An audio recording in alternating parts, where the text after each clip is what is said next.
Salam, sertifikasiya imtahanına hazırlaşan və müəllim olmaq arzusunda olan müdavimlər. Bugün mən sizə Jean Piaget'in zehni inkişaf mərhələlərini izah edəcəm.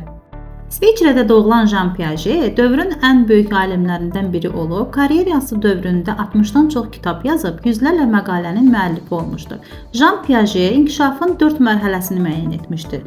Hissi hərəki, ilkin əməli, konkret əməli, bir də formal əməli. Piaget'ə görə uşaqlar hər hansı bir işi özləri edəndə və bu etdiklərindən özləri üçün məna çıxardanda daha yaxşı öyrənirlər. Nəinki onlara böyüklər tərəfindən təlimat və ya izahat veriləndə.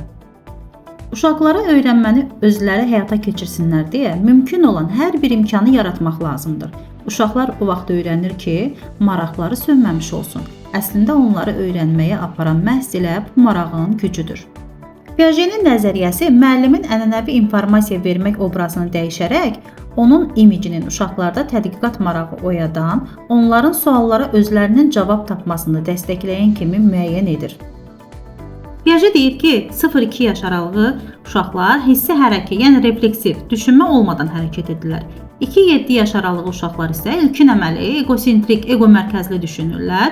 7-11 və ya 12 yaş aralığında olan uşaqlar konkret əməli, yəni induktiv, xüsusidən ümumiyə gəlirlər, konkret hadisələrlə bağlı məntiqi düşünməyi bacarırlar.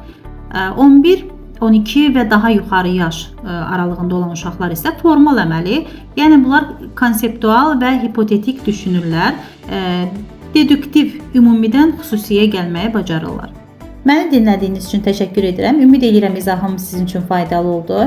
Belə bir videoların gəlməsini istəyirsinizsə, bəyənib rəy bildirməyi unutmayın.